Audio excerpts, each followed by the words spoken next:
Irmãos, Deuteronômio capítulo 8, versículo de número 2, é o quinto livro da Bíblia. Se você achar Gênesis, tu vai para Êxodo, Levítico, Número e Deuteronômio. É o quinto livro da Bíblia, amém? Todo mundo achou? Deuteronômio capítulo de número 8, versículo de número 2, diz assim: E te lembrarás de todo o caminho pelo qual o Senhor teu Deus te guiou no deserto esses 40 anos, para te humilhar, para te tentar, para saber o que estava no teu coração, se guardarias ou não os seus mandamentos. E te humilhou, e te deixou ter fome, e te sustentou com um maná, que tu não conheceste, nem teus pais conheceram, para te dar a entender que o homem não viverá só de pão, mas que de tudo o que sai da boca do Senhor viverá o homem. Amém? Podes tomar o teu assento, dando glória ao nome do Senhor Jesus. Meus amados e queridos irmãos, nessa oportunidade, nós fizemos menção do capítulo 8 do livro de Deuteronômio. O livro de Deuteronômio é uma instrução a uma nova geração de israelitas que haviam se levantado no deserto. A gente conhece muito bem a história da nação de Israel, que depois de haver ficado por um período de 430 anos escravos na terra do Egito, Deus utiliza Moisés como um forte para poder resgatar o seu povo e, cumprindo uma promessa que ele havia feito a Abraão, a Isaque e a Jacó, em especial a Abraão, de que peregrina seria a sua descendência em uma terra estrangeira, seria afligido por 400 anos, mas que Deus se levantaria para os livrar e os conduzir para uma terra que manava leite e mel.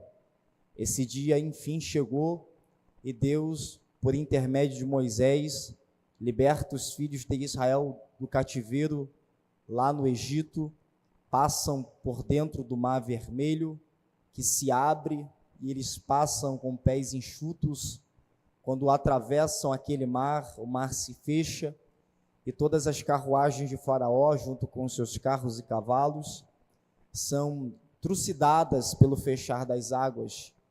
O povo continua a jornada. Agora Miriam toma do seu tamboril, junto com as demais mulheres, e começa a entoar um cântico ao Senhor, dizendo: só o Senhor é Deus, só o Senhor é Deus. Mas esse cântico de vitória não durou muito tempo, pois alguns metros depois do Mar Vermelho, o mesmo povo que cantava só o Senhor é Deus, é um povo que sente sede, e ao chegar nas águas amargas de Mara, murmura contra Moisés, dizendo: por que fizeste isso? Por que nos tiraste do Egito e nos trouxeste nesse lugar? Pois essas águas são amargas. Eles mudam rapidamente a voz de quem adora para uma voz de quem murmura. E na murmuração, Deus toma Moisés e diz: pega um graveto, joga dentro das águas amargas, e as águas amargas elas vão se tornar doce. Moisés faz conforme o Senhor havia ordenado, joga o graveto nas águas, e as águas amargas ficam doces, e o povo novamente dá glória ao nome do Senhor Jesus.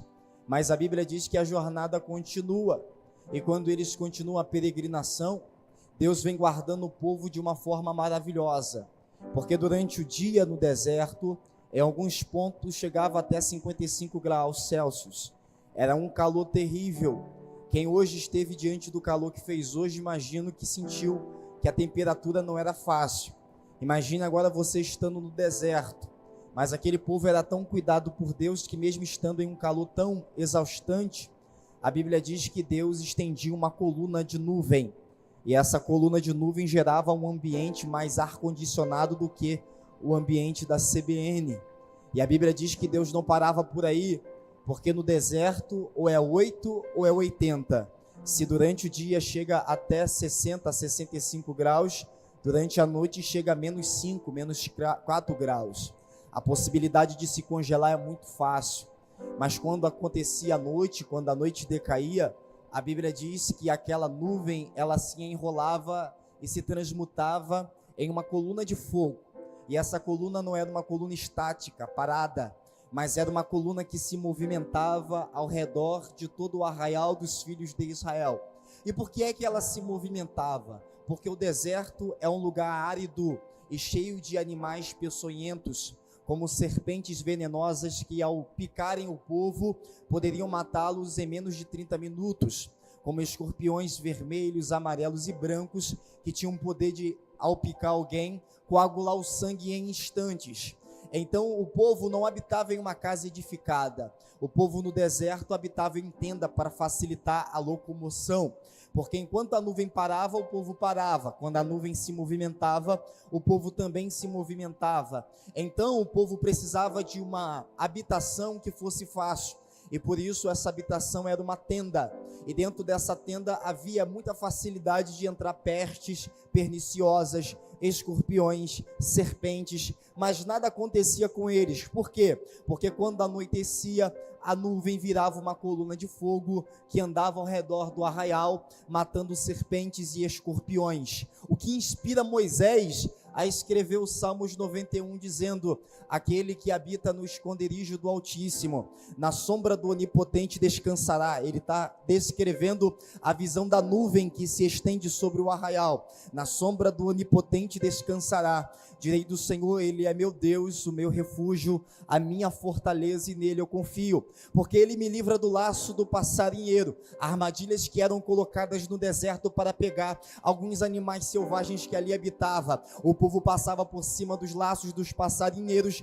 mas as armadilhas não eram acionadas, porque o Senhor estava com eles. Ele me livrará do laço do passarinheiro, da peste perniciosa, dos terrores noturnos. 1000 cairão a meu lado, 10.000 à minha direita, mas eu não serei atingido. Moisés está inspirado em olhar e ver a proteção do povo, mas toda essa proteção não conseguia ser suficiente para poder moldar o coração do povo e fazer com que o povo se tornasse um povo obediente, ao ponto de comer eles do maná que desceu do céu.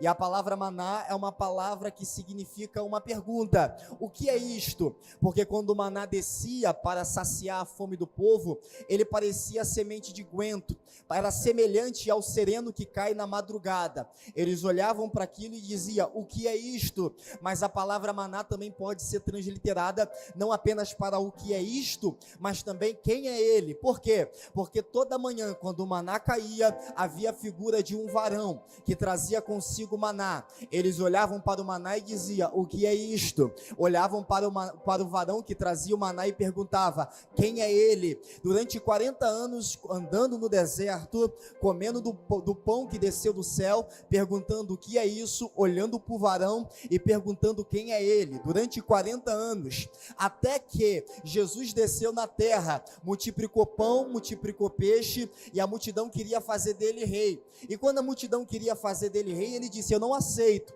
porque vocês estão vindo a mim, não por causa da palavra que eu tenho pregado, mas por causa do pão que eu tenho multiplicado. Então vocês venham a trabalhar por uma comida que não perece, mas por uma que permanece para a vida eterna. Aí o povo diz: mas calma aí, Senhor, tu diz que nós devemos crer no Senhor, mas tem um porém: os nossos pais comeram o maná que desceu do céu, e que sinal tu nos dá para que nós possamos crer em ti? Aí ele explica a pergunta que durante 40 anos fizeram e ninguém teve resposta para dar: os vossos pais não comeram do pão que desceu do céu, porque eles comeram do maná, mas todos eles morreram no deserto e foram consumidos pelo destruidor. Mas eis aqui a resposta que seus pais fizeram por um período de 40 anos. Qual é a resposta para a pergunta: o que é isso e quem é ele? A resposta é essa: eu sou o verdadeiro pão pão que desceu do céu, e aquele que comer de mim passará da morte para a vida eterna.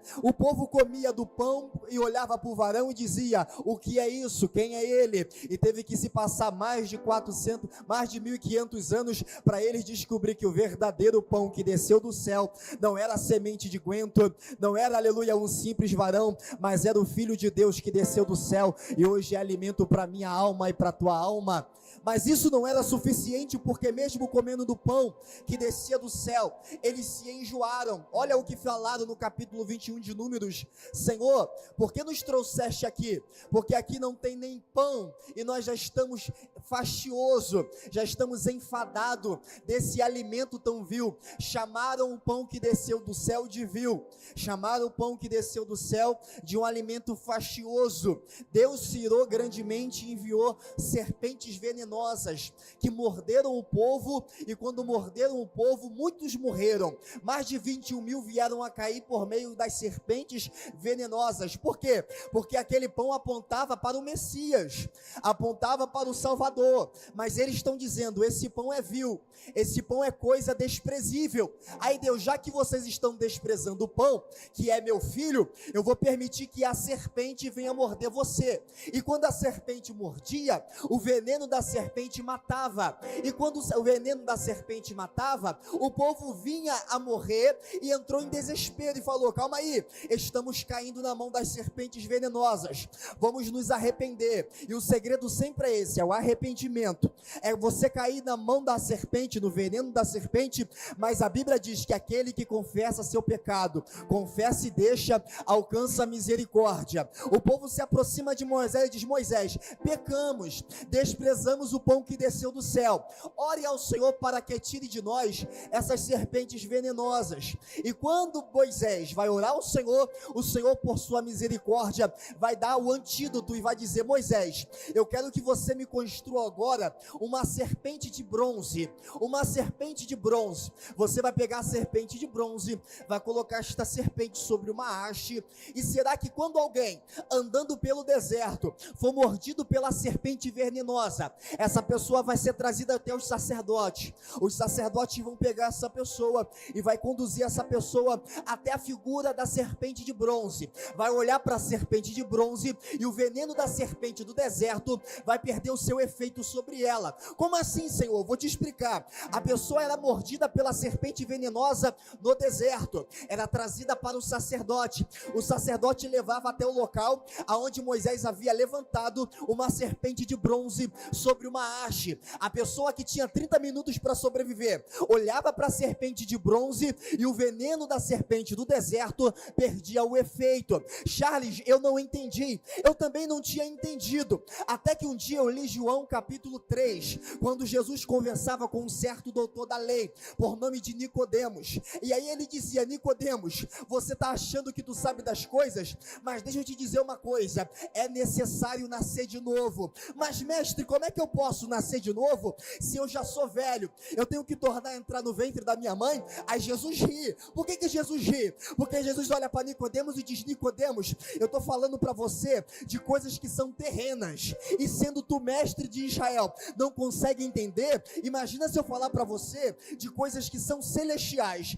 como é que você vai entender? Eu estou usando uma linguagem antropomórfica, eu estou usando elementos humanos para descrever coisas espirituais, mas você não consegue entender. Mas deixa eu te explicar melhor. Aleluia, Nicodemos. Lembra quando Moisés estava no deserto? Eu lembro, Senhor. Lembra quando o povo pecou desprezando o pão? Eu lembro, Senhor. Lembra que quando as serpentes vieram e morderam o povo, e o veneno da serpente matou o povo, mas o povo se arrependeu, e quando se arrependeu, eu mandei Moisés levantar uma serpente de bronze, e quando aquele que era mordido pela serpente no deserto olhava para a serpente dos bronze, o que é que acontecia? Versículo 17 do capítulo 3 de João: assim como Moisés levantou a serpente no deserto, importa que o Filho do Homem também seja levantado, para que todo aquele que nele crê não pereça, mas tenha vida eterna. Não entendeu, Nicodemos? Aleluia, não é guardando a lei que você vai ser salvo do veneno da serpente. Como assim, Senhor?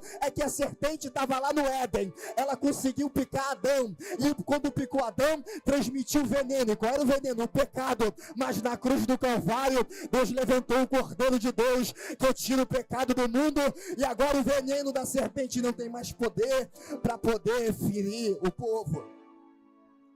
Mas isso ainda não era suficiente, porque sentindo o povo sede, pede água para beber, e diz: Senhor, porque nos trouxeste aqui? Melhor seria voltar para o Egito, porque aqui não tem água. Deus olha para Moisés e diz: Moisés, pega o cajado e fere a rocha.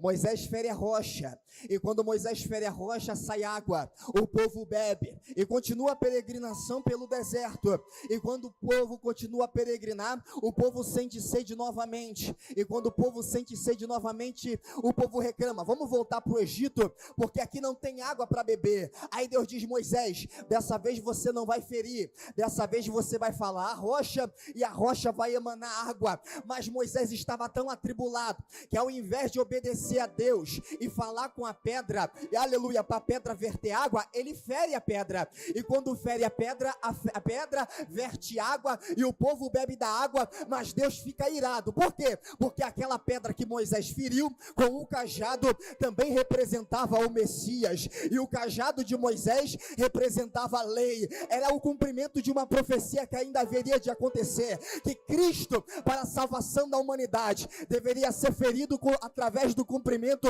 da lei dos profetas. Mas o povo não para, o povo não consegue ser fiel, o povo não consegue permanecer na obediência. Quando eles caminham até as margens da terra prometida, eles estão curiosos. Afinal de contas, tudo que eles têm sabido sobre aquela terra é o que Deus tem falado para eles. É uma terra boa, é uma terra que mana leite e mel, é uma terra farta, é uma terra onde tudo que planta cresce. Aí o povo chega para Moisés e diz: Moisés, a gente está curioso, a gente quer saber como é que é a terra, a gente quer saber qual é a qualidade da terra. Envia homens para espiar a terra, para que eles voltem e digam para nós que tipo de terra é. Aí Moisés acha a palavra boa, mas Moisés é um tipo de líder que não vai pela cabeça dos seus liderados. Moisés é um tipo de líder que não vai pela cabeça de quem traz uma ideia boa, porque ideia boa para Deus não é nada. O que importa, aleluia, é a orientação do Senhor. A ideia é boa, mas deixa eu ver se Deus concorda. Aí Moisés vai perguntar para Deus: Deus, o que tu acha? Devo enviar alguém para espiar a terra? Deus diz: pode enviar. Separa um homem de cada uma das tribos dos filhos de Israel, da tribo de Rubem, Simeão, Levi, Judá, Isacar, Zebulão, Dan, Naftali, Gad, Aser, Efraim e Manassés. Deus separa um de cada tribo e ordena que por um período de 40 dias o povo pudesse espiar a terra de Canaã. Aleluia. Então quando eles chegam lá, eles sobem montanha, descem vale, chegam num vale chamado Vale de Escol. Ali havia cachos de uva que eram tão grandes, tão formosos, que um homem sozinho não conseguia carregar. Tiveram que fazer uma maca, e sobre essa maca trouxeram cachos de uvas, figos e romãs. Continuaram a espiar a terra, até que chegaram em uma cidade cujo nome era Hebrom. A cidade de Hebrom era uma cidade fortificada. Dentro dessa cidade haviam gigantes poderosíssimos, entre eles Anak e seus filhos Samai, Tetai e Talmai, homens de grande estatura. Depois de terem espiado a terra por 40 dias, eles retornam para o arraial dos filhos de Israel. E quando retornam para o arraial dos filhos de Israel, o povo está ansioso, o povo está desejoso, o povo quer informação, o povo quer saber se é verdade tudo que Deus havia prometido. E começa o relatório: assim diz os espias, fomos à terra que vocês nos enviaram a se espiar, e é uma terra muito boa, realmente mana leite e mel. Olha só para o fruto que nós trouxemos dela. Precisou de 2 homens para trazer um cacho de uva. Era uma terra maravilhosa, irmão, era uma terra que manava leite e mel. O povo olha para essa primeira parte, a parte A do relatório. O povo dá glória a Deus, o povo fala mistério, o povo pega o tamboril e bate, canta corim de fogo. Por quê? Porque o testemunho é de bênção, porque a promessa, aleluia, é só vitória. Mas calma aí, tem a parte B. E qual é a parte B? A parte B é que os moradores da terra são homens poderosos. Encontramos ali também os filhos de Anak, os gigantes. Quando nós olhamos para ele, nós nos sentimos pequenos como gafanhotos, e era assim que eles também nos viam. Quando o povo olha para a parte B do relatório, o povo que estava falando em mistério e tocando o corinho de fogo, começa a reclamar. É uma volatilidade tão grande, é notícia boa da glória a Deus, é notícia ruim que é murmurar e voltar para o mundo, é notícia boa, tem milagre da glória a Deus e aleluia, mas aí a porta se fecha, quer voltar para o mundo. Israel é aquele tipo de crente que adora enquanto tudo está dando certo, mas basta a porta fechar, basta o cativeiro chegar, basta o desemprego vir, basta o problema chegar, que começa a murmurar, reclamar. Se Deus não fizer, eu volto para o Egito. Se Deus não fizer, eu desvio. Aí o povo olhou para aquilo e disse: sabe de uma coisa? Vamos voltar para o Egito, vamos tirar, aleluia, Moisés e colocar um capitão para levar a gente de volta para o Egito. Mas o que eu gosto é disso, que no meio de quem murmura, sempre tem alguém que é fiel, porque se Deus mandou 12 e 10 estavam murmurando, bastou 2 para poder fazer o povo calar, e o nome dos 2 era Josué e Caleb, que fizeram calar o povo e disseram: fiquem quietos, não façam uma coisa dessa, pois eu também estive na terra, e tenho uma revelação para dar. A terra é muito boa, e te digo mais, se Deus se agradar de nós, nos colocará numa terra que mana leite e mel. Aí alguém diz: mas tem gigante na terra. Aí Josué e Caleb diz: e daí, se o nosso Deus já derrotou os deuses dele? É Josué dizendo: a vitória já foi vencida no mundo espiritual e no mundo material. Irmão, eu não sei qual é o tamanho do gigante que você está encontrando, mas a palavra profética dessa noite é: o nosso Deus já derrotou os deuses dele, são eles o nosso alimento. A vitória já está no mundo espiritual e vai se manifestar no mundo material, aleluia. Mas o povo é ruim, o povo não quer dar crédito, o povo abaixa, pega a pedra e diz: eu vou matar Moisés, eu vou matar Josué, eu vou matar Caleb, mas quem permanece fiel, Deus não deixa tocar. Diz a Bíblia que quando pegam em pedras para atacar em Moisés, Josué e Caleb, a nuvem da glória desce e se coloca no meio. Eu não sei quem está se levantando contra a sua vida, quem está se abaixando para pegar pedra para atacar em você, mas no momento que vai abaixar, quando subir a cabeça e dizer: cadê? Sumiu. Por quê? Porque a nuvem da glória te encobriu, e quem está envolvido na glória de Deus, a pedra não atinge. Quem está envolvido na glória de Deus, fofoca não atinge. Quem está envolvido na glória de Deus, caluniador não atinge. Quem está envolvido na proteção de Deus, o mentiroso não atinge, porque quando abaixa para pegar a pedra, Deus se levanta para guardar. Quando abaixa para falar mentira, Deus se levanta para justificar. É o homem se abaixando a teu respeito, mas é o eterno se levantando na tua vida. Quem acredita, levanta a mão para adorar. Estão se abaixando para pegar munição para atacar em você, mas assim diz o Senhor: toda ferramenta preparada contra ti não prosperará. Assim diz o Senhor: 1000 cairão ao teu lado, 10.000 à tua direita, mas você não vai ser atingido. Assim diz o Senhor: ainda que a figueira não floresça, que não haja fruto da vide, que o produto da oliveira minta, todavia tu se alegrará no Senhor. Assim diz o Senhor: pode vir laço do passarinheiro, peste perniciosa, terror noturno, pode vir seta, Satanás, Exu, caveira, pombagira, pode vir quem quiser. Quando abaixar para pegar munição para destruir a tua casa, a tua família, é Deus que se levanta sobre a asa do vento, pula em cima de um querubim e vem voando na nuvem para te esconder. Só quem está guardado e escondido na nuvem, só quem está guardado e escondido na nuvem. Oura bandre cobiacé, aleluia. Oura bandre cobia, ou na manaraê, oura badachuia, e androcoia mandratai, e andarabadaçoia manaraê. Estão tentando se abaixar. Cuidado. Cuidado quando você se abaixa para pegar pedra, para atacar em quem é fiel.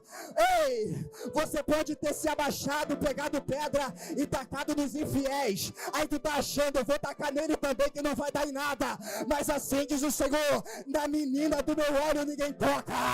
Nas meninas dos meus olhos ninguém toca.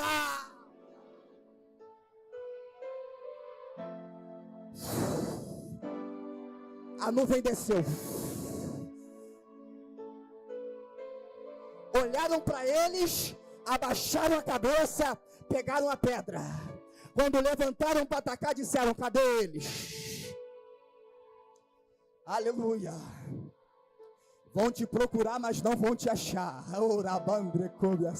Cadê ele? Cadê ela? Ele vai passar por aqui, aqui eu pego ele, calma aí. Ué, eu achei que ele ia passar por aqui, o que houve? É que a nuvem desceu e me escondeu. Aleluia, quem está guardado na sombra do Onipotente. Mas Deus chama Moisés para um particular.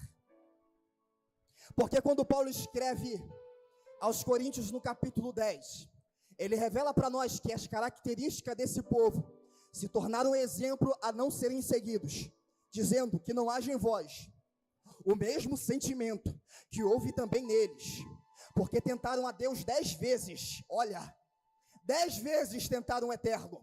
Então Deus quer dar um basta.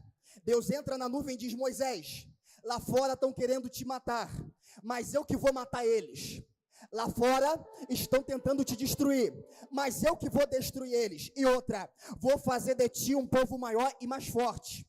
Eu acho isso muito interessante, porque Deus está querendo matar quem está querendo matar Moisés. Mas Moisés olha para Deus e diz: Deus, não faça isso. O único homem dentro da Bíblia que deu conselho para Deus, Moisés. Se eu fosse o Senhor, olha isso, se eu fosse o Senhor, eu não fazia isso. Como é que é, Moisés? Senhor, se tu fizer isso, os egípcios vão dizer que o Senhor tirou o povo da mão deles, e não tendo capacidade de colocar na terra que jurou, matou no deserto. Não faça isso.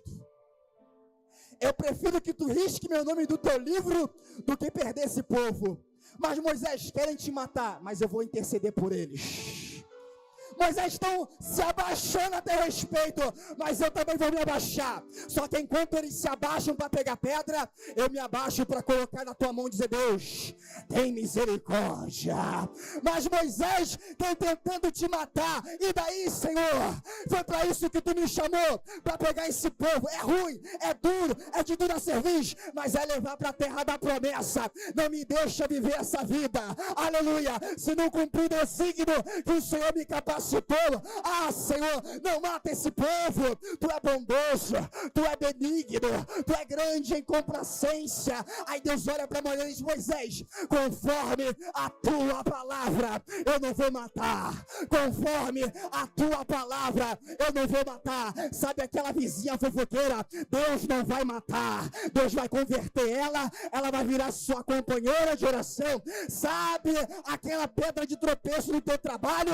No próximo culto, tu vai convidar ele vai entrar aqui e vai aceitar Jesus, porque Deus tem até poder para matar, mas para quem clama, para quem intercede, para quem prefere colocar na mão de Deus, para quem, aleluia, abre mão de dar o tapa, para quem abre mão de falar o palavrão, para quem abre mão de fazer indireta no Instagram, de colocar mensagem subliminar, aleluia, no WhatsApp, Deus desce para mudar, Deus desce para salvar, Deus desce para transformar, aleluia. Sabe qual é a tua maior ferramenta?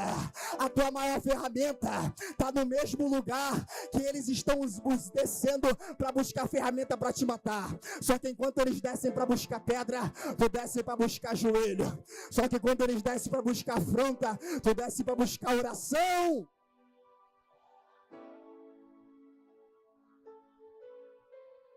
Moisés, eu não mato, mas tem um porém.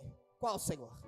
Juro eu, diz o Senhor, que toda essa geração que viram os meus sinais e meus prodígios e me tentaram essas 10 vezes, não entrarão na terra em que jurei a seus pais, mas morrerão nesse. Eu vou de novo. Juro eu, diz o Senhor, que todos esses homens que viram meus sinais e meus prodígios e me tentaram essas 10 vezes, não vão entrar na terra que jurei a seus pais, mas morrerão nesse deserto. Fala mais forte, porque isso aqui é muito pesado. Não entrarão na terra em que jurei a seus pais, mas morrerão nesse. Mais forte, porque aqui é CBN, aqui é sangue nos olhos. Não entrarão na terra em que jurei a seus pais, mas morrerão nesse. Vai morrer no deserto. Salvo tão somente Josué e Caleb, porquanto nele houve outro espírito, e perseverou em seguir-me. Assim diz o Senhor, para aqueles que querem voltar para o Egito, estão fardados a nem voltar para o Egito, e nem entrar em Canaã, mas morrer no deserto. Mas para aqueles que perseverarem em seguir ao Senhor, a promessa de Paulo que disse, 1 Coríntios capítulo 15, versículo 51, eis que eu vos digo um grande mistério, na verdade nem todos dormiremos, mas seremos transformados, em um único momento, num abrir e num fechar de olhos, ante a última trombeta, porque a trombeta soará, os mortos ressuscitarão primeiro, depois nós seremos transformados, porque convém que esse corpo que é corruptível, se revista da incorruptibilidade, esse corpo que é mortal, se revista da imortalidade, e quando tudo isso acontecer, cumprir-se a palavra que está escrita, tragada foi a morte na vitória. Onde está a morte, o teu agrilhão? Aonde está o inferno, a tua vitória? Porque o agrilhão da morte é o pecado, a força do pecado é lei, mas graças a Deus, que nos dá a vitória, pelo nosso Senhor e Salvador Jesus Cristo. Aí no versículo 28 ele diz, por causa de tudo isso, sejam firmes e constantes, porquanto neles houve outro espírito, e perseveraram em seguir, foram firmes e constantes. Ei, quem persevera vai entrar na terra da promessa, quem persevera vai ser arrebatado, quem persevera vai entrar na terra que mana leite e mel, mas quem não perseverou vai morrer no deserto.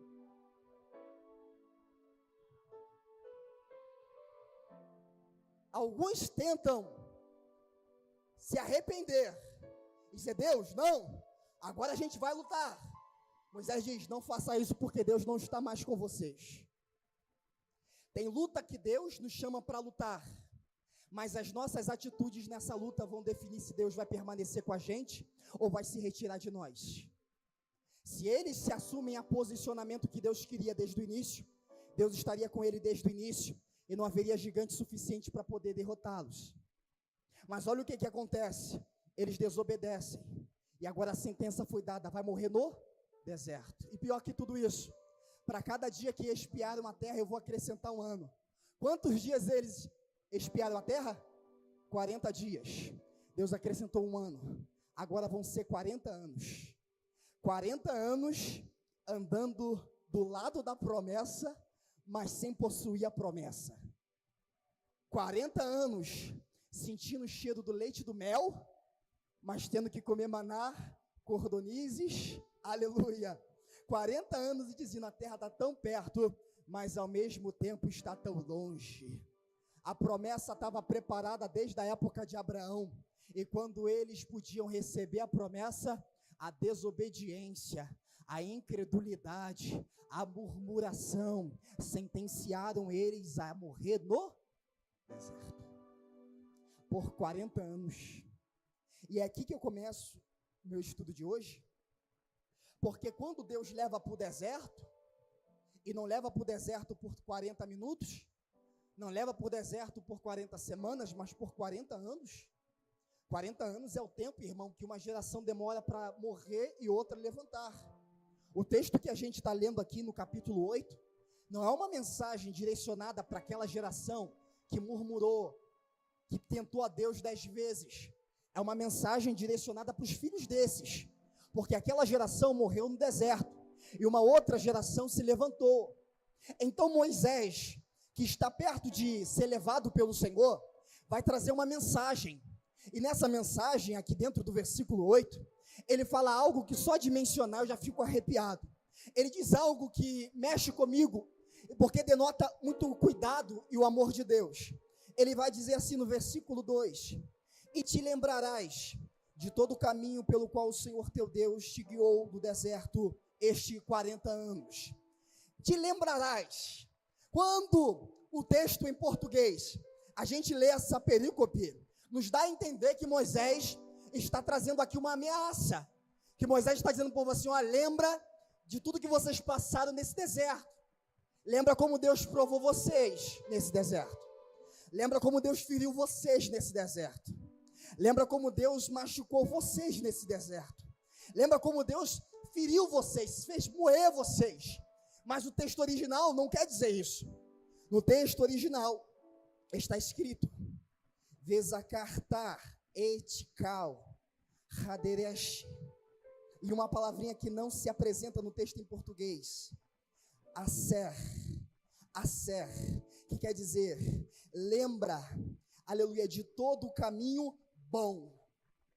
Aser, lembra de todo o caminho maravilhoso, lembra de todo o caminho aprazível. É Deus dizendo para aquele povo, eu não deixei vocês entrar na terra da promessa, eu conduzi vocês para o deserto, era um caminho de sequidão, era um caminho de provação, mas nesse caminho de sequidão, provação e escassez, eu fiz que se tornasse um caminho bom, eu fiz que se tornasse um caminho prazeroso, eu fiz que se tornasse um caminho que desse prazer à sua alma, e isso aqui mexe comigo. Por quê? Porque quando a gente olha para a palavra deserto, a gente acha que deserto é lugar de provação, deserto é lugar de luta, deserto é lugar de escassez, deserto é lugar de privação. Só que deserto só é lugar de luta, escassez e privação para quem entra no deserto sozinho, para quem entra no deserto pelas suas próprias pernas. Por isso que Deus vai atrás de Elias, porque Elias entra no deserto sem que Deus houvesse mandado ele entrar no deserto, e quando encontra ele no deserto, Deus pergunta, o que tu está fazendo aqui se não foi eu que te trouxe para cá?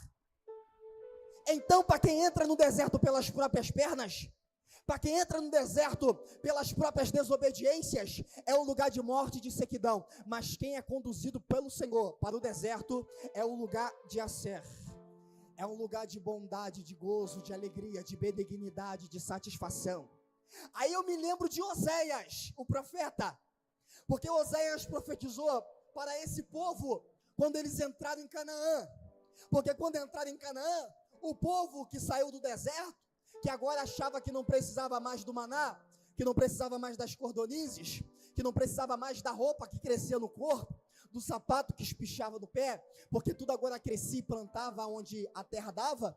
Agora esse povo vai se apartar do Senhor, e agora vai atribuir tudo que eles estão ganhando, tudo que eles estão recebendo, aos Baalins, a Azera, a Astarote. Eles pegam aquilo que Deus dá para eles, e diz, quem me deu foi meu Baal, quem me abençoou foi a minha Zera. Aí Deus olha e diz, se aquilo que eu estou te dando você está, aleluia, tributando a outra pessoa, então eu vou fazer o seguinte, o quê? Eu vou te atrair para o deserto e vou falar no teu coração. Não entendeu? Já que você está se desviando, já que você está andando fora do meu caminho, eu vou te atrair para o deserto e vou falar no teu coração. Aí a gente pensa, falar no coração deve ser repreender, falar no coração deve ser descer o cajado, mas a expressão aqui no original, falar o coração eu vou falar palavras doces, eu vou falar palavras agradáveis, eu vou falar palavras aprazíveis.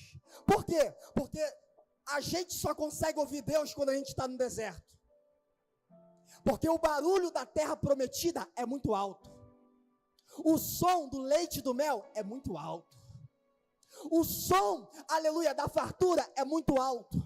Deus diz, Charles, mas Charles não ouve, por quê? Porque a terra que manda leite e mel está gritando muito alto, é muitas delícias para eu conseguir ouvir Deus. Aí Deus, fica tranquilo que eu sei como é que tu vai ouvir minha voz. Como? Eu vou te atrair para o deserto, e no deserto, onde não tem som de nada, eu vou falar no teu coração,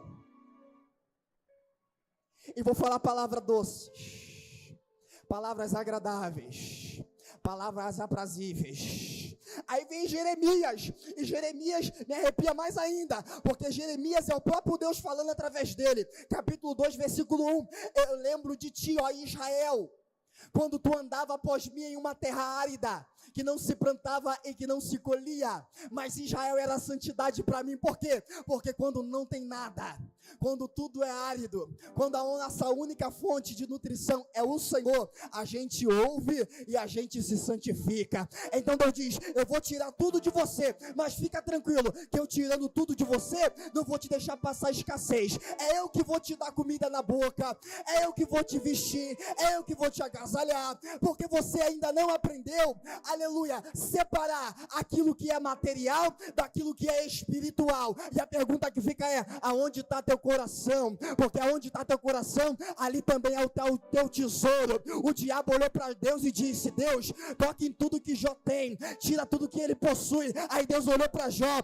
viu o coração e disse: pode arrancar casa, pode arrancar filho, pode arrancar bens, porque o coração dele não está no que eu dei, o coração dele está em mim. Aí quando tirou tudo, Jó raspou a cabeça, Jó rasgou veste, Jó se jogou na cinza, Jó abriu a boca e o diabo diz: agora ele murmura. Mas aleluia, Jó disse: Deus tirou, aleluia, Deus deu, bendito seja o nome do Senhor.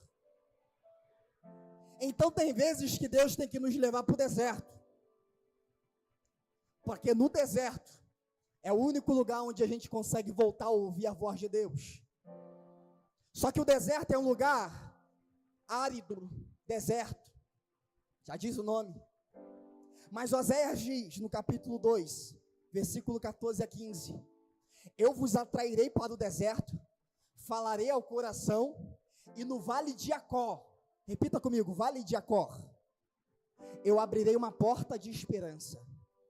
Isso aqui é forte demais. Você está preparado para receber essa profecia aqui? Porque tem um povo que está desobediente, tem um povo que está desviado, tem um povo que está fazendo o que não convém. Deus diz: eu vou levar para o deserto, vou falar palavras agradáveis para que a gente possa restaurar nosso relacionamento. E eu sei que no deserto muita gente vai olhar e vai dizer: não tem esperança, pereceu, morreu, vai acabar com ele. Só que no vale de Acó eu abrirei uma porta de esperança. E que vale de Acó é esse? Esse vale de Acó recebeu esse nome no dia que Acã, lembra de Acã? Quando Josué mandou destruir a cidade de Jericó, e Deus disse: olha, não pega nada da cidade porque tudo é anátema, tudo é maldito. Aí vem Acã, pega uma capa babilônica e alguns utensílios e esconde dentro de um buraco embaixo da tenda. Aí Josué vai lutar contra uma cidade menor do que Jericó e perde. Aí Josué diz: Senhor, por que perdemos a batalha? Aí Deus diz: porque no meio de vocês tem um maldito, no meio de vocês tem um anátema. Quem é? Ninguém se acusa. Deus faz cair sorte sobre todas as casas, mas calma aí, será que Deus não sabia quem era o maldito que estava no meio do povo? Sabia. Então por que Deus faz cair sorte sobre todo mundo? Porque até no final, Deus estava tentando dar uma chance dele se arrepender, mas até o final, ele ocultava aquilo que era maldito. E a pergunta que não quer ficar é: até quando você vai ocultar aquilo que não é teu? Até quando você vai ocultar aquilo que é maldição? Porque bastou Jesus entrar na casa de Zaqueu, para Zaqueu dizer: tudo que é maldito na minha casa, eu estou devolvendo, e se peguei alguma coisa a mais, eu devolvo 4 vezes mais, porque eu prefiro ficar sem nada do que perder a essência daquilo que entrou na minha casa. Aleluia! Aí Acã se cala, e quando a sorte cai na casa de Acã, ele é morto, com a sua família, com seus filhos, e com tudo que ele possuía. E o nome do lugar que ele morreu se transformou Vale de Acó, vale da desesperança, vale da morte, vale do desespero. Aí Deus está dizendo: estou te levando para o deserto. Você está parecendo que está no vale de Acó, no vale da morte, no vale do desespero, no vale da desesperança. Mas assim diz o Senhor: aonde você achava que era desespero, aonde você achava que era desesperança, eu estou abrindo uma porta para você passar. Aleluia! E quem está falando isso não é presbítero Charles, não, evangelista misericórdia. Quem não está falando isso aqui é aquele que disse para João: eu sou aquele que tem a chave do reino de Davi, que abre a porta que ninguém fecha, que fecha a porta que ninguém abre. Eis que diante de ti eu pus uma porta aberta e ninguém poderá fechar. Eu não sei o que é que você está precisando no meio desse vale de Jacó, mas assim diz o Senhor: estou abrindo uma porta para você, nesse vale de desespero, nesse vale de desesperança, nesse vale de medo, nesse vale de perda. Eu estou abrindo uma porta de esperança. Entra por essa porta. Feche teus olhos agora em nome de Jesus. Aleluia. Eu vou pedir para você se levantar rapidinho, porque agora eu creio muito no poder da palavra de Deus. Melhor, só levanta quem tem fé. Quem não tem, permanece sentado, para você não perder, aleluia, a tua cadeira à toa. É só para quem tem fé. Você vai fechar os teus olhos agora, aleluia. Você vai estender a tua mão, aleluia, porque aquele que tem a chave de Davi já destrancou a porta. Você está metendo a mão agora nessa tranca, virando a chave. Vira. Pensa na bênção que você está querendo. Pensa naquilo que está te atribulando tua mente. Deus está abrindo uma porta nessa noite. Abre essa porta e entra por ela. Só quem tem fé dá um passo para frente, como que se estivesse entrando pela porta que o Eterno abre nessa noite. Aleluia. Quem recebe, dá glória ao nome do Senhor. Tome o teu assento.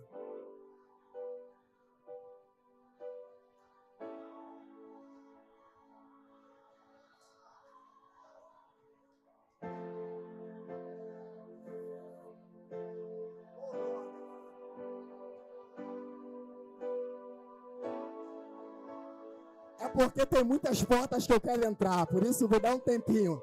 Que eu mandei para vocês, agora eu também vou receber aqui. Levanta daí, Nicole. Lembra daquela faculdade que tu queria? Abre a porta e entra por ela. Ai. Deus está abrindo porta, é só você entrar. É só você entrar. É só você entrar. Porque tem gente que acha que porque a gente é crente, é só luta, é só cruz, é só prova. Mas assim diz o Senhor, tem porta também. Tem vale de Jacó, mas no vale de Jacó eu abro porta. Tem deserto, mas no deserto eu abro caminho. É prova sim, é luta sim, mas também é esperança. Assim diz o Senhor: voltai à fortaleza, ó prisioneiros da esperança, porque nessa noite eu anuncio, eu vou recompensar em dobro. Só quem crê abre a porta e entra por ela agora, vai. Oura bandre cobe a séria, nada bandaraê. Oura banda chuia. Aleluia. Aleluia. Eu vou atrair para o deserto, falar no coração, no vale de Jacó, abrirei porta de esperança.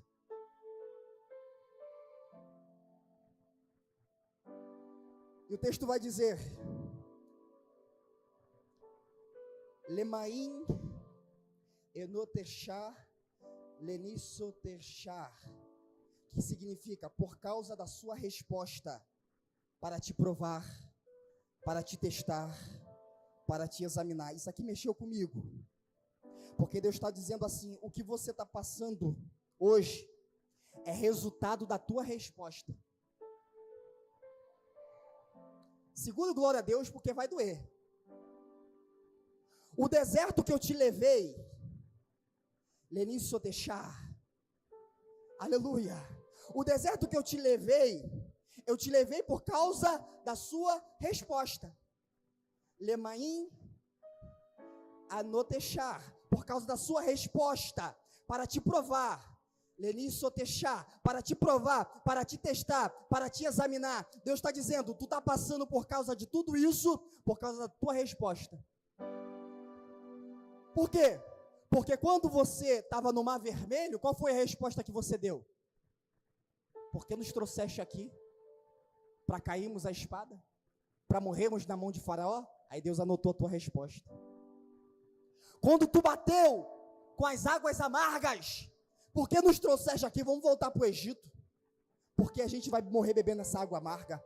Deus anotou tua resposta.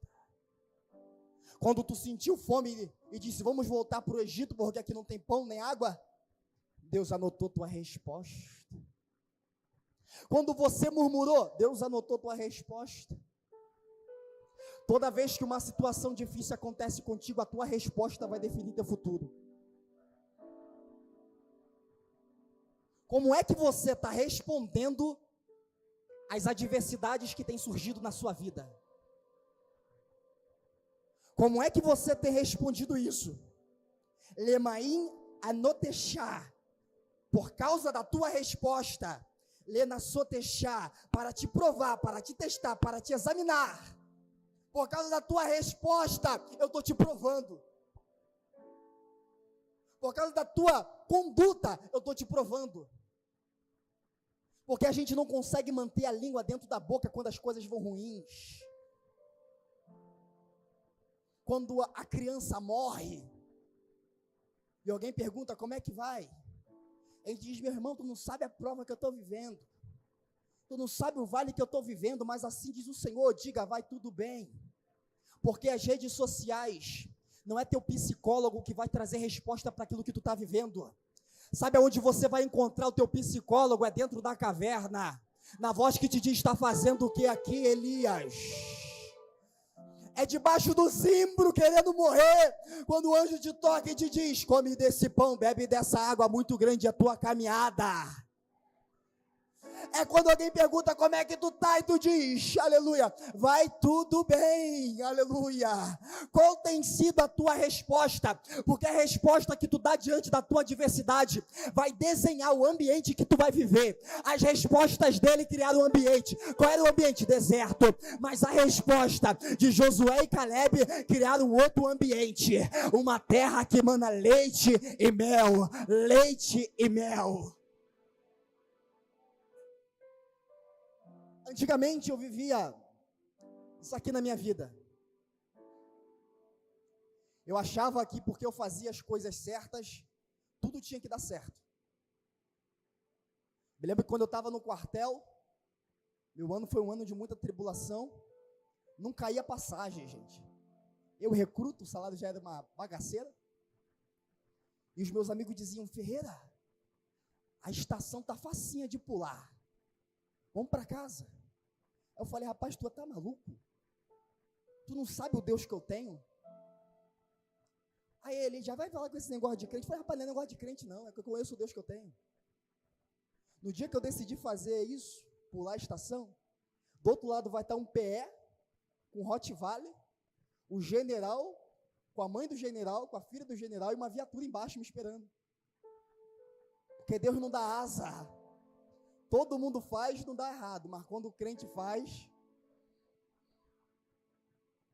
E aí eu estava no meu quartel, dormindo lá, e o meu sargento era um pai para mim, sargento Lisboa. Eu falei: eu vou impressionar esse velho, chamava ele de velho.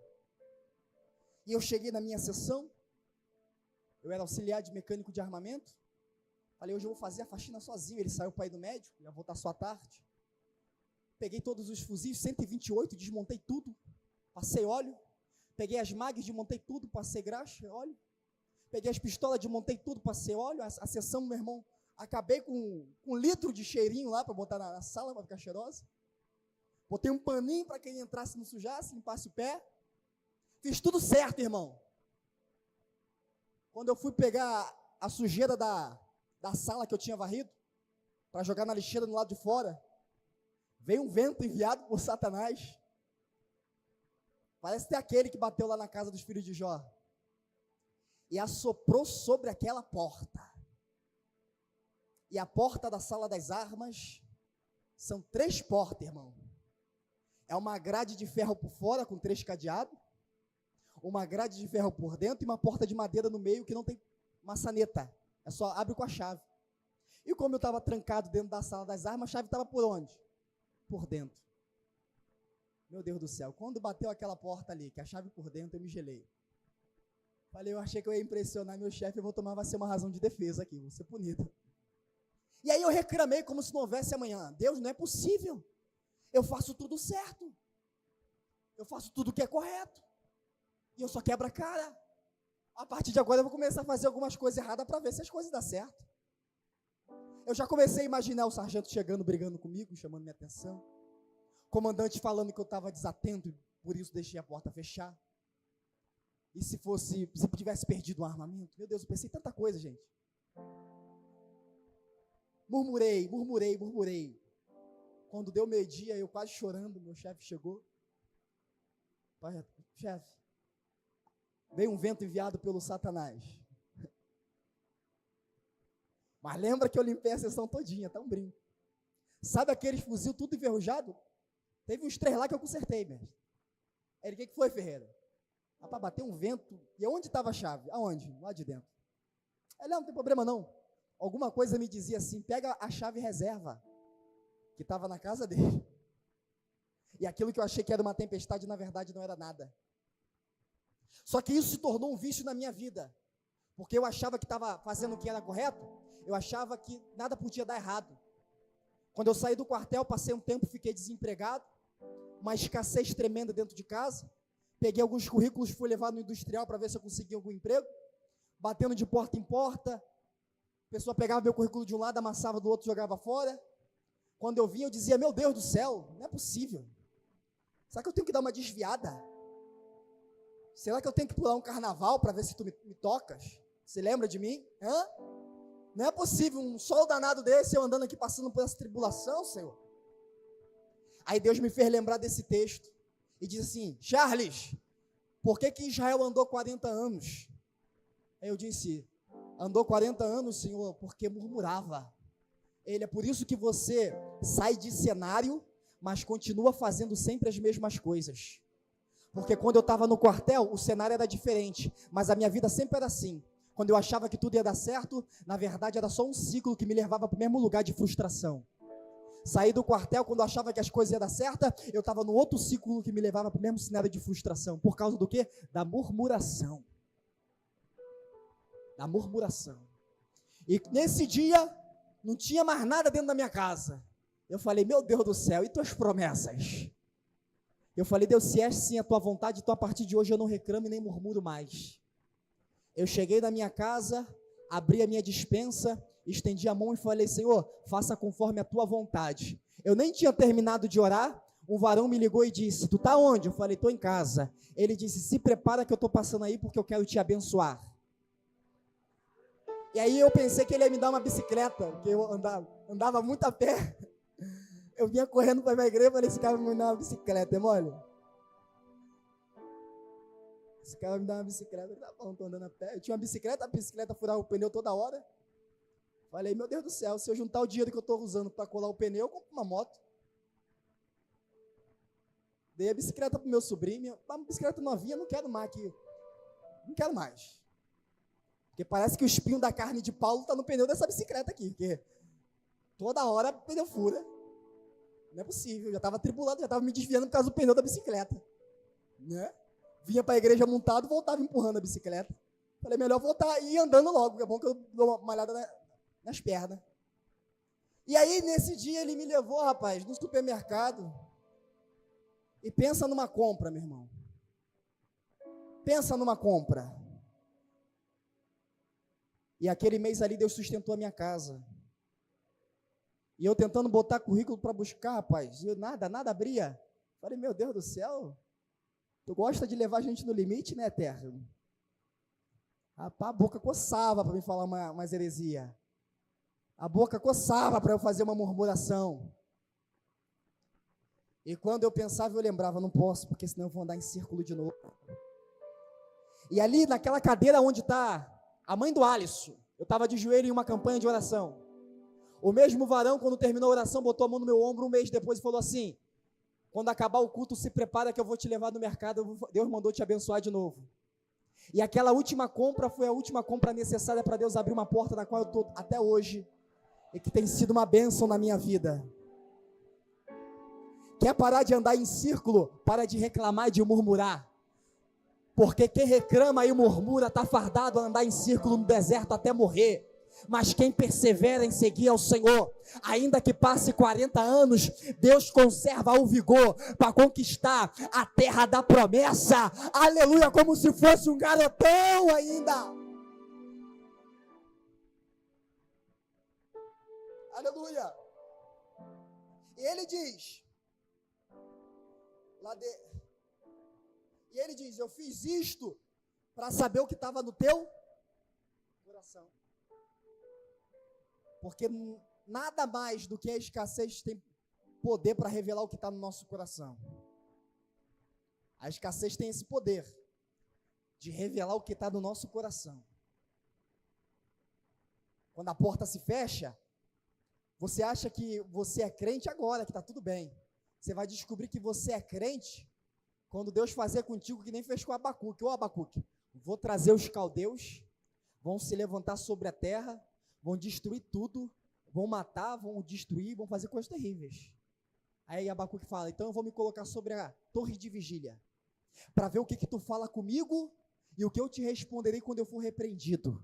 Então veio a minha palavra do Senhor dizendo, pega esta palavra e escreve em tábuas, em letras garrafais, bem legíveis, para que quem passar possa ler e ver o que está escrito nela. O ímpio se levantará e devorará toda a terra, mas todavia o meu justo viverá da fé.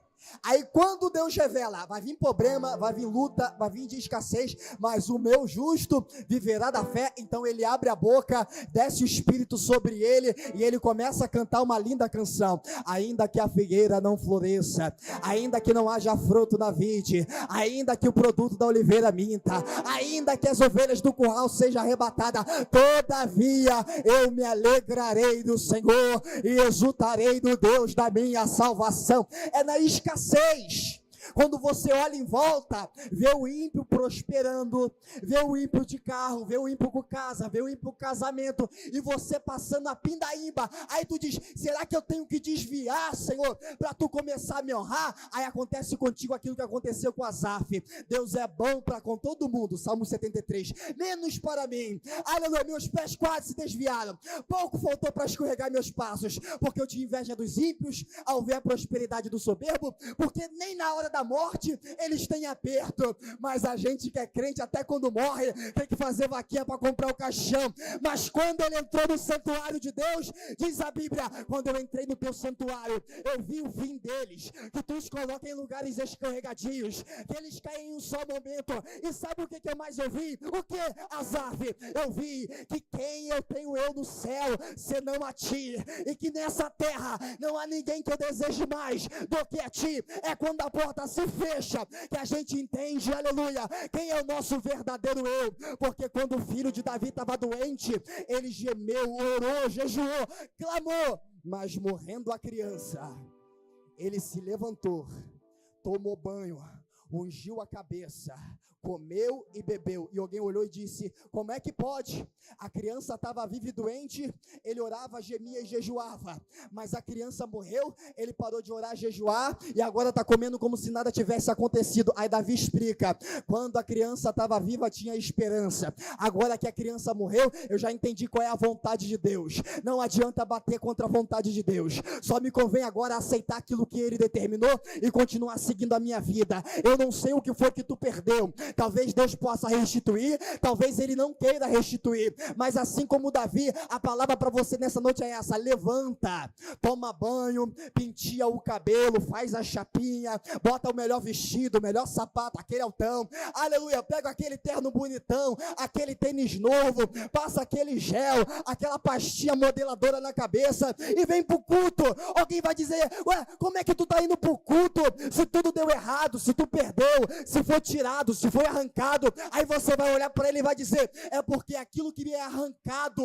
aleluia, não consegue arrancar aquilo de que sou gerado. E o que é que eu sou gerado? Na fé e na fidelidade do eterno, aleluia. Arrancar o filho de Jó, mas não tirar da fidelidade, arrancar a casa de Jó, mas não tirar da justiça, arrancaram tudo de Jó, arrancaram até a pele de Jó, mas ele disse, ainda que consumir da minha pele, na minha carne eu verei a Deus. É a tribulação que revela quem você é, se tu é murmurador, reclamador, ou se você é fiel.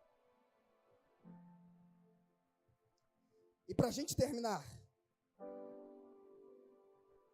Deus vai dizer, eu te humilhei e te deixei ter fome para poder te alimentar com o maná. Isso aqui não faz sentido nenhum. Porque se o objetivo é alimentar, como é que Deus deixa ter fome? Mas Deus disse, eu te deixei ter fome para que pudesse te alimentar com o maná. Maná esse que você não conheceu, nem teus pais conheceram. Por que Deus deixa ter fome para alimentar com maná? Porque maná é uma comida espiritual. E a gente não quer comer o que é espiritual enquanto perdura o carnal. Enquanto tem cordonize voando a 1,5 metro de altura que a gente come lá, que eles comeram com tanta força que saiu até pelo nariz. É o texto que diz. A vontade da carne era tão forte que comeu até pelo nariz. Aí Deus disse, eu te dei escassez, para que a partir da escassez você pudesse voltar a buscar o que é espiritual. E eu concluo esse estudo dizendo, mas buscai primeiro o reino de Deus e a sua justiça, que as demais coisas vos serão acrescentadas. Não deixa Deus te dar fome, para que você possa lembrar e desejar comer do maná que desce do céu. Procure o maná hoje. E quem é ele? Quem é esse maná? Que durante 40 anos comeram dele, mas não conheceram. Esse maná se chama Jesus. Eu não sei como é que você entrou aqui dentro hoje. Mas eu sei como é que eu entrei aqui dentro hoje. Hoje eu vim vazio, meu Deus do céu. Hoje foi um dia tribulado. Hoje eu falei, meu Deus do céu. Meu Deus do céu, tô pra lá de Bagdá. Ah, meu Deus do céu. Tava até pensando em chegar atrasado. Falei, vai que o Alisson segura. Falei, meu Deus do céu. Fui estudar o hebraico já sou ruim no português, o hebraico que não saía mesmo. A mensagem ficou pela metade. Eu falei, Deus, eu não sei nem o que eu falo hoje. Mas eu vou dizer uma coisa para você. É nos teus momentos de maior fraqueza que você deve permanecer seguindo em frente. É nos momentos de maior fraqueza, de maior desespero. É no vale de Jacó mesmo. É no vale de Jacó mesmo, no vale da desgraça. Jacó é o vale da desgraça, é o vale da morte, é o vale da dor. Mas Deus não diz em nenhum outro lugar em que Ele iria abrir uma porta de esperança, senão no vale da desgraça. Assim diz o Senhor, aonde hoje é desgraça, eu vou fazer superabundar a minha graça. Aonde hoje é perda, eu vou fazer superabundar o ganho. Aonde hoje é queda, eu vou fazer superabundar o levantar. Eu quero orar pela tua vida em nome de Jesus. Soberano Deus e eterno Pai Celestial, Rei de todo o grande universo, quero te exaltar e te glorificar nessa noite, pela tua presença nas nossas vidas, nos desertos, a qual o Senhor nos colocou para poder falar nos nossos corações, nos vales de Jacó, aonde o Senhor abriu portas de esperança. Quero te louvar, Senhor, porque quando o Senhor disse que iria nos provar, foi para nosso crescimento, foi para que o Senhor pudesse nos dar estrutura, e foi para que o Senhor pudesse nos tornar homens e mulheres completos em sua presença. Toma a vida de cada um dos meus irmãos nas lutas e nos vales, nas provas que eles estão passando. Dá força e vigor para cada um deles. Em nome do Pai, do Filho e do Espírito Santo. E você que acredita nisso, aplauda o nome do Senhor Jesus. Glória seja dada ao nome do Senhor Jesus. Tem algum pastor aqui hoje? Oi? Rapaz, eu tinha visto o Senhor, estava caçando o Senhor sumiu da minha vista. Quero convidar meu pastor Ricardo aqui, que vai estar fazendo as considerações finais. Você pode aplaudir uma vez mais o nome do Senhor Jesus?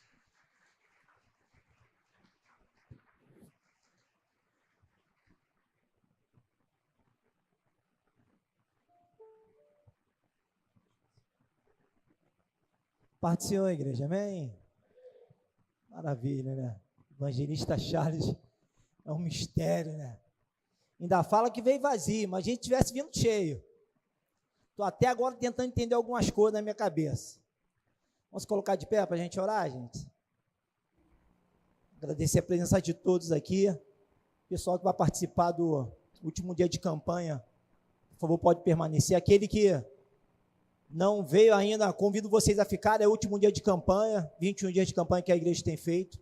Pessoas já receberam bênção. E o restante o Senhor vai fazer na vida de cada um.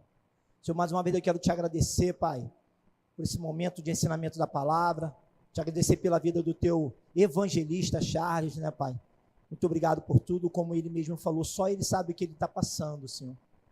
Eu quero, juntamente com a tua igreja, pedir, Deus eterno e poderoso, que da mesma maneira que ele veio e nos alimentou, que o Senhor possa continuar alimentando o seu filho, na vida espiritual, na vida financeira, sentimental, social, particular.